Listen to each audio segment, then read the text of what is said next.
বন্ধুরা, আজকে চলে এসেছি নতুন একটা রেসিপি নিয়ে।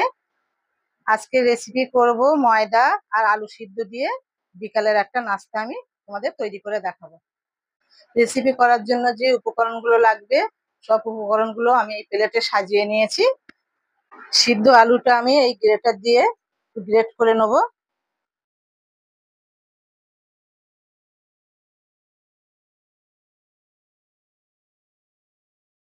গ্রেটারটা যেন ঘন হয়, আলুতে যেন কোনো দানা ভাব না থাকে। আলুটা সব গ্রেট করা হয়ে গেছে। এখন আমি সাইডে রেখে ময়দাটা মেখে নেব।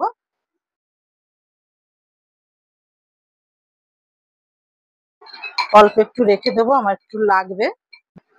এর মধ্যে দিয়ে দেবো স্বাদ মতো লবণ, আর দিয়ে দেবো জোয়ান। জোয়ানটা আমি একটু হাত দিয়ে ডলে দেব। হাত দিয়ে ঠিক এইভাবে। আর দিয়ে দেবো একটু সাদা তেল, 2 চামচ মতো দেব।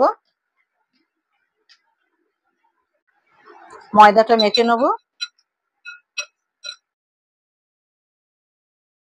সাদা তেল দিয়েছি, সেই জন্য আমি খুব ভালো করে হাত দিয়ে ঘষে ঘষে ময়দাটা মাখিয়ে নেব। সাদা তেলের সঙ্গে ময়দাটা ভালো করে মিশিয়ে নিয়েছি, হাত দিয়ে ঘষে ঘষে মিশিয়ে নিয়েছি। এর হাত দিয়ে এইভাবে চেপে দেখবে একটা ডেলা পাকিয়ে যাচ্ছে। এইভাবে যখন ভেঙে যাবে তখনই ভাববে যে ময়দাটা পুরো মাখা হয়ে গেছে, সাদা তেলের সঙ্গে মিশে গেছে।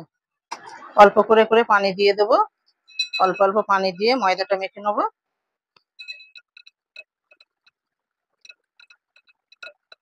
অল্প করে করে পানি দিয়ে মেখে নিতে হবে, যেন পানি বেশি হয়ে যায় না। আমার ডোটা রেডি করা হয়ে গেছে। এই দেখো, উপর দিয়ে সব জোয়ানগুলো দেখা যাচ্ছে। জোয়ানটা দেওয়ার কারণ, জোয়ানটা দিলে স্বাদটা অনেকটা বেড়ে যায়, তাই আমি জোয়ান দিয়েছি। তোমরাও দেওয়ার চেষ্টা করবে। এখন আমি আলুটা মেখে নেবো। আলুর মধ্যে দিয়ে দেবো একটু লবণ, ধনিয়া, কাশ্মীরি লঙ্কার গুঁড়ো, দিয়ে দেবো গরম মশলা, ধনিয়া পাতা, কাঁচা লঙ্কা কোচানো, হলুদ, আর দিয়ে দেবো চাট মশলা, আর দিয়ে দেবো কর্নফ্লাওয়ার। তোমাদের হাতের কাছে কর্নফ্লাওয়ার না থাকলে তোমরা চালের গুঁড়ো দিতে পারো। আমি কর্নফ্লাওয়ার দিয়েছি। কর্নফ্লাওয়ার দিয়ে এবার সবগুলো মাখিয়ে নেবো।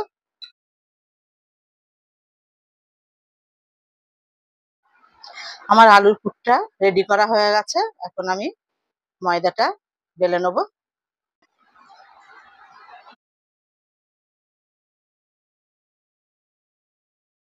উপরে একটু ময়দা দিয়ে নেবো। এই পিঠটাই দেবো একটু, করে বেলে নেবো।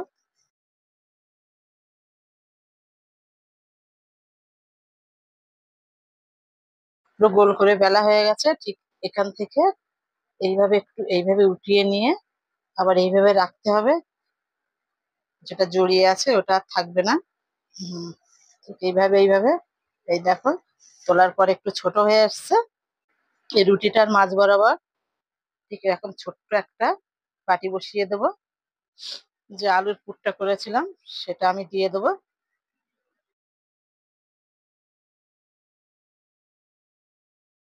চামচ দিয়ে দিয়ে আমি এই আলুর পুরটা পুরো রুটি বরাবর ঠিক এইভাবে লাগিয়ে দেবো। চামচ দিয়ে আমি সব দিকে একদম সমান করে লাগিয়ে নিয়েছি। এখন বাটিটা তুলে নেবো। এখন আমি ঠিক এইভাবে মাঝ বরাবর থেকে সমান করে কেটে নেবো। এখন আমি যেটা দিয়ে পিজা কাটে সেটা দিয়ে আমি কেটে নিচ্ছি। তোমরা চাইলে ছুরি দিয়েও কাটতে পারো। এই মাঝখানটা ঠিক আমি এইভাবে একটু পানি লাগিয়ে নেবো। এইভাবে উঠে নিয়ে একটু হাত দিয়ে লম্বা করে নেবো। নিয়ে ঠিক এইভাবে এইভাবে রোল তৈরি করে নেবো একটা। এই দেখো কত সুন্দর করে একটা রোল হয়ে গেল। এই দেখো, একটা রোল আমার হয়ে গেল। ঠিক এইভাবে আমি একে একে সবগুলো এই রোলের শেপ দিয়ে নেবো। আরো একটা আমি তুলে নিয়েছি। এইভাবে বাকিগুলো সবগুলো আমি তুলে নেবো। তোমরা চাইলে ছোট ছোট করতে পারো, আমি বড় করে করেছি। আমি একটা রুটি বেলেছিলাম, সেই রুটিতে আমি এতগুলো রোল বানিয়ে নিয়েছি। আরো একটা ডো আছে, সেটা দিয়ে আমি আরো কিছুটা তৈরি করে নেবো।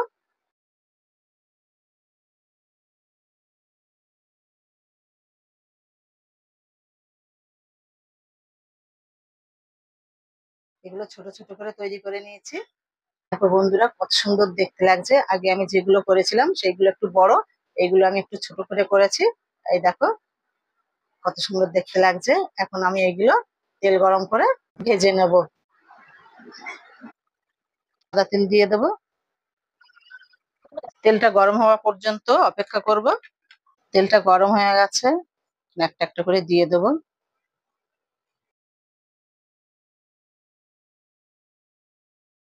খুব বেশি দেব না, গায়ে লেগে যেতে পারে। খুব সাবধানে আস্তে আস্তে উল্টিয়ে দিতে হবে। এক সাইডে কালার চলে এসছে, এই দেখো। এই দেখো খুব সুন্দর করে ভাজা হয়ে গেছে।